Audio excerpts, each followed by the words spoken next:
हुई और जुड़ी हुई है, क्योंकि वो उनके पिताजी यहाँ पर रह चुके हैं। तो उनके पिताजी को पता है बेलागंज में की राजनीति क्या है, वो भली भांति यहाँ की राजनीति को समझते हैं। तो यहाँ के लोगों को, उनकी फीलिंग्स को, उनकी इमोशन को समझते हुए विश्वनाथ जी भी वही काम करेंगे जो उनके पिता ने किया है, और आने वाले वक्त में वो मेरे आपके सामने होगा कि यहाँ से विधायक भी वही बनेंगे। तो आप नमस्कार, आदाब, वक्त टीवी में आपका स्वागत है और मैं हूं आपके साथ दानिश। अभी हमारी मौजूदगी गया जिला के बेलागंज विधानसभा क्षेत्र में है और आपको बताते चले कि यहां एनडीए वर्सेस महागठबंधन है। आपको बताते चले कि यहां से महागठबंधन के उम्मीदवार विश्वनाथ यादव हैं, वहीं एनडीए के प्रत्याशी मनोरमा देवी यहां से चुनावी मैदान में हैं। और आज बिहार शरीफ विधानसभा क्षेत्र की राजद नेत्री डॉक्टर आयशा फातिमा का यहां आना हुआ है। नेता प्रतिपक्ष तेजस्वी यादव का आना हुआ बेलागंज विधानसभा, उसके बाद उसामा साहब भी यहां पे उसी मंच पे आए, जिसके बाद फिर देखा गया एनडीए की ओर से नीतीश कुमार का भी, मुख्यमंत्री हैं, उनका भी आना हुआ। और आप भी अपनी विधानसभा को छोड़कर, बिहार शरीफ विधानसभा छोड़कर इस विधानसभा क्षेत्र में आई हैं, क्या कारण है? सबसे पहले तो आपका शुक्रिया दानिश।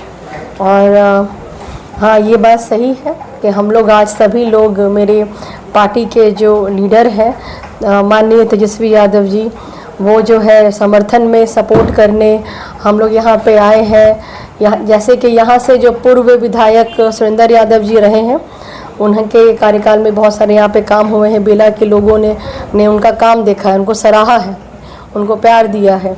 तो ठीक उसी तरह से उनके बेटा इस बार जो है वो विश्वनाथ जी जो है खड़े हो रहे हैं विधायक में। और मैं चाहूँगी कि राजद की, चूँकि यहाँ पे आप देखेंगे लार्ज नंबर में अगर स्ट्रेंथ यादव की है और मुस्लिमों की है, तो हम लोग उनके सपोर्ट में हैं और हम लोग चाहते हैं कि वो यहाँ से बेलागंज से चुनाव लड़े। मैडम, आपको बता दें कि आप बिहार शरीफ विधानसभा क्षेत्र से राजद नेत्री हैं और ये सुरेंद्र यादव जो 6 टर्म से यहाँ विधायक रहे हैं और उनका ये गढ़ माना जाता है। हम गढ़ इसलिए कह रहे हैं कि वो 6 टर्म से यहाँ विधायक रहे हैं और काफ़ी अच्छा कार्य लोगों के बीच से किया है, जो फीडबैक हमें जनता से मिल रहा है। और उनके बेटे विश्वनाथ यादव चुनावी मैदान में हैं, तो इस संबंध में क्या लगता है आपको, चुनाव किस प्रकार वो निकालेंगे? देखिए, मैं सुबह से ही पटना से निकली हुई हूँ और बेलागंज में मैं आई हूँ। बहुत जगह हम गए और जाके लोगों से मिले।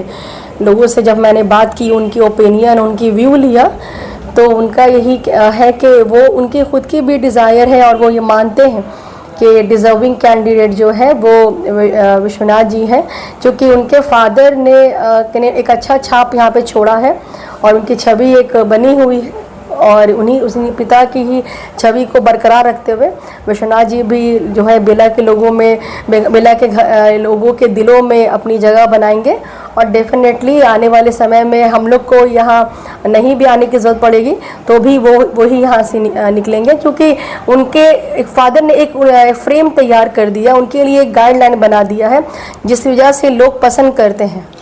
मैडम, अभी तो एनडीए के उम्मीदवार मनोरमा देवी जी भी चुनावी मैदान में है, विश्वनाथ यादव जी भी चुनावी मैदान में है। तो तीसरा मामला आता है, जन स्वराज पार्टी से भी मुस्लिम कैंडिडेट को यहाँ टिकट दिया गया है और एक MIM पार्टी से भी मुस्लिम कैंडिडेट खड़े हैं। तो क्या लगता है, आरजेडी को वोट जाएगी?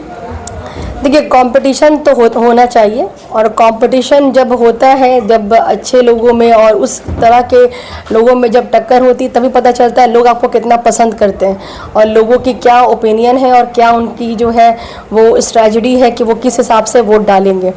तो यहाँ पे जो है ऐसा अभी आप मान के चलिए कि लोगों का प्यार और उनका जो है एक उम्मीद बनी हुई है विश्वनाथ जी से, जो कि आगे जा कर के पूरी तरह से साबित भी होगी।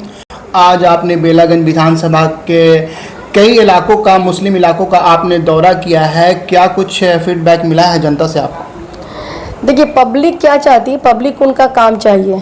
हम लोग स्पेशली, मैं आपको अपनी ओपिनियन बताऊं कि जो यहाँ पे समझते हैं कि बहुत इजी होता है मुस्लिम वोटर्स को कन्वर्ट करना, क्योंकि मुस्लिम वोटर्स बहुत इनोसेंट होते हैं, वो इमोशंस पे वोट करते हैं, वो किसी जाति धर्म के ऊपर नहीं, हम इमोशन देख के ही वोट करते हैं और हमें पता होता है कि कौन हमारे लिए काम करेगा या किसकी सरकार आने से हमें फ़ायदा होगा। तो जिस तरह का मैंने पहले भी आपको बताया कि जिस तरह का सुरेंद्र यादव जी ने एक छवि छोड़ी है, लोगों को उनके बेटे से भी वही उम्मीद है कि वो अपने फादर के नक्शे कदम पे चलेंगे और यहाँ के लोगों के लिए, यहाँ के लोगों के हित में ही काम करेंगे। और ये जो जगह जहाँ पे हम अभी बैठे हुए, ये भलुआ है। यहाँ भलुआ में भी जब मैंने बहुत से लोगों से बात की तो यहाँ के लोगों का भी यही कहना है कि हम जो है इस बार राजद को ही वोट करेंगे। तो लेकिन हाँ, विश्वनाथ जी से इसलिए भी उम्मीद लगी हुई है और जुड़ी हुई है क्योंकि वो उनके पिताजी यहाँ पर रह चुके हैं। तो उनके पिताजी को पता है बेलागंज में की राजनीति क्या है, वो भली भांति यहाँ की राजनीति को समझते हैं। तो यहाँ के लोगों को, उनकी फीलिंग्स को, उनकी इमोशन को समझते हुए विश्वनाथ जी भी वही काम करेंगे जो उनके पिता ने किया है और आने वाले वक्त में वो मेरे आपके सामने होगा कि यहाँ से विधायक भी वही बनेंगे। तो अभी आपने देखा कि अभी हमारी मौजूदगी बेलागंज विधानसभा क्षेत्र में था और यहाँ बिहार शरीफ विधानसभा क्षेत्र की राजद नेत्री डॉक्टर आयशा फातिमा यहाँ पे मौजूद थी। हमारी उनसे बात हो रही थी। यहाँ एनडीए बनाम महागठबंधन है और इस त्रिकोणीय मुकाबला में देखना बड़ा दिलचस्प होगा कि कौन किसे शिकस्त देता है। कैमरा पर्सन नाजिश के साथ मैं दानिश, वक्त टीवी।